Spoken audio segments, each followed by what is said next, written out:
Alright class, इस video में हम वो क्वेश्चन डिस्कस करेंगे जहाँ पर नॉर्मल डिस्ट्रीब्यूशन में हमें के निकालने को आता है। ठीक है, जैसे कि आपके सामने एक क्वेश्चन है, इट्स फ्रॉम नवंबर 2017 पेपर 6-1। सिर्फ वो पार्ट कराऊंगा जहाँ पर हमें उस के की वैल्यू, जिस तरह इंटरवल में आपको के दिया जाएगा और आपको के निकालना होगा, तो इसका मेथड क्या होगा, इस तरह के क्वेश्चन हम करेंगे। The weight in gram of pineapple is denoted by the random variable X which has a normal distribution with mean 500। तो आपके पास मीन आ गया, दैट इज इक्वल्स टू 500, और आपके पास एच डी आ जाएगा, that is equals to 91.5। Alright, pineapples weighing over 570 gram. अच्छा, ये तो क्वेश्चन आपको दिए पार्ट 1-2 के दिए, मैं सिर्फ पार्ट 3 की बात कर रहा हूँ। यहाँ पर आपसे कह रहा है find the value of k such that probability that x is greater than k and lesser than 610 is equal to 0.3। ठीक, तो आपको कंडीशन दे दी है, probability that x is greater than k and lesser than 610 that is equal to 0.3। अगर मैं इसकी एक रफली स्केच करूँ, अगर मैं एक रफली बेल कर्व बनाऊँ, तो मेरे पास एक वैल्यू आ रही है 610 की वैल्यू, मतलब यहाँ पर एक वैल्यू आएगी z की जो हम निकाल सकते हैं 610 पर, और एक वैल्यू हमारे पास आएगी के की, वो आएगी यहाँ पर होगी। ठीक है ना, और उसका जो एरिया होगा वो एरिया मेरे पास 0.3 है। ये वाला वो एरिया आपको दिया हुआ है, दैट एरिया इज 0.3। ऑलराइट, तो पहला काम हम स्टार्ट करते हैं, ज़रा 610 से स्टार्ट करते हैं। तो अगर मुझे निकालना है probability that x is lesser than 610, तो मैं सिंपल यहाँ पे फॉर्मूला अप्लाई करूँगा, that is 610 minus mu divided by sigma, it's 91.5। Simplify किया आपने इसको एंड यू विल गेट, अच्छा ये सिग्मा जो आपके पास है, हाँ सही है, आपके पास आंसर आ गया 1.202। ऑलराइट, ये किसका आंसर आया, तो आपके पास z का आंसर आया। अब हम निकालेंगे इसकी वैल्यू टेबल से, तो करेक्शन फैक्टर निकाल लें हम 1.202। चलें जी, टेबल पे चलते हैं हम लोग ज़रा, ये आ गया मेरे पास टेबल।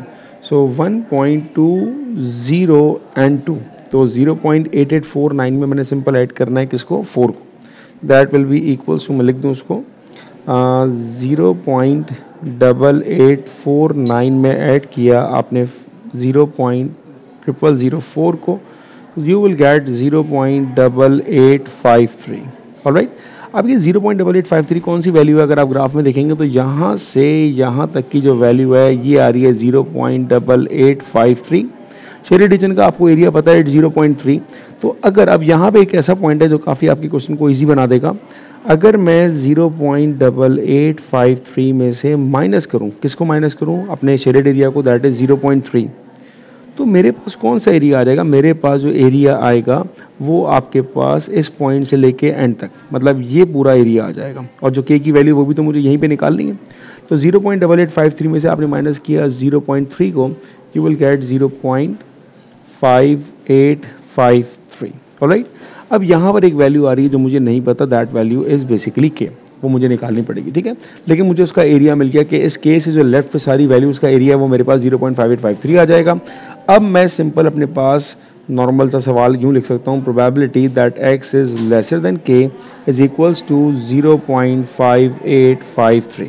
ऑलराइट, अब मैं यहाँ पे फॉर्मूला अप्लाई करूँगा z का, विच इज इक्वल्स टू के माइनस म्यू ओवर सिग्मा। अब क्योंकि हमने z का फॉर्मूला अप्लाई किया तो मुझे 0.5853 पर z की वैल्यू निकालनी पड़ेगी। ठीक है ना, तो आते हैं भाई टेबल पे दोबारा, 0.5853 कहाँ होगा हमारे पास, 0.5853 यहाँ होगा। ठीक है ना, क्योंकि ये 5832 है, तो 5832 में हम क्या ऐड करेंगे, 5832, तो ये मेरे पास आ रहा है 19 पर, सही, तो 0.215 ये मेरे पास आ रही है वैल्यू ऑफ z, तो ये आ जाएगा 0.215। अच्छा, ये आपको नज़र आ रहा है कि के मेरे पास पॉजिटिव में आ रहा है। ठीक है, तो मेरे पास z की वैल्यू पॉजिटिव में आएगी, और अब मैं सिंपली यहाँ पर k को सिंप्लीफाई कर लूँगा। So k is equals to 91.5 multiply by 0.215 and plus 500, so you will get the value for k, it's 520। एक और सवाल करते हैं इसी टाइप का। ठीक है ना, अगेन मैं सिर्फ इसका एक ही पार्ट कराऊंगा, इट्स योर नवंबर 2014 पेपर 6-3। आपको उसी टाइप का सवाल दिया है कि आपके पास एक इंटरवल आ रहा है जिसमें आपको के की वैल्यू फाइंड आउट करनी है। ठीक है, इंपॉर्टेंट इन्फॉर्मेशन क्या है, हमें मीन पता होना चाहिए। So mean is equals to 1.9 grams और हमें स्टैंडर्ड डेविएशन इससे दी हुई है, that is equals to 0.55 grams. सबसे पहला काम क्या करना है आपने बेटा, सबसे पहला काम आप इसको रफली स्केच करो जो आपको एरिया दिया हुआ है इसने, ठीक है। तो अगर मैं एक बेल कर्व बनाऊँ तो मेरे पास दो वैल्यूज़ हैं, एक है 2.5 की जो कि कहीं पॉजिटिव साइड पर होगी मेरे पास, ठीक है, उससे लेसर है, और एक के। अब देखिए आपका जो एरिया है ये मोर देन हाफ है, इसका मतलब क्या हो गया कि मेरे पास के यहाँ नहीं हो सकता क्योंकि ये जो एरिया आएगा ये मोर देन हाफ मुझे नहीं लग रहा। तो मेरा के ऐसी जगह पर होगा कि area should be covered more than half, तो मेरा के अब इस साइड पर आ रहा होगा। ऑलराइट, ये मेरा के का कोई होगा, वैल्यू क्या है मुझे भी नहीं पता। और ये जो पूरा एरिया है जिसको मैंने येलो हाईलाइट कर रहा हूँ, ये एरिया आपको दिया हुआ है that it is equals to 0.8, ये मैंने लिख दिया। अब आपको यहाँ पर एक वैल्यू मालूम है that x is lesser than 2.5। देखिए इसको करना हमारे लिए कोई मसले की बात ही नहीं है, हम डायरेक्ट फार्मूला अप्लाई करेंगे z का। So z is equals to x minus mu, mu is what, it's 1.9 divided by sigma, it's 0.55। Calculate कर लेंगे इसको तो आपके पास z का आंसर आ जाएगा 2.5 माइनस 1.9, ठीक है, दैट इज इक्वल्स टू 1.091। ये आपका z का आंसर आ गया। अब ये जो 1.091 है ये आपके पास ये वाली वैल्यू आ रही है, ठीक है, 1.091 आ गई।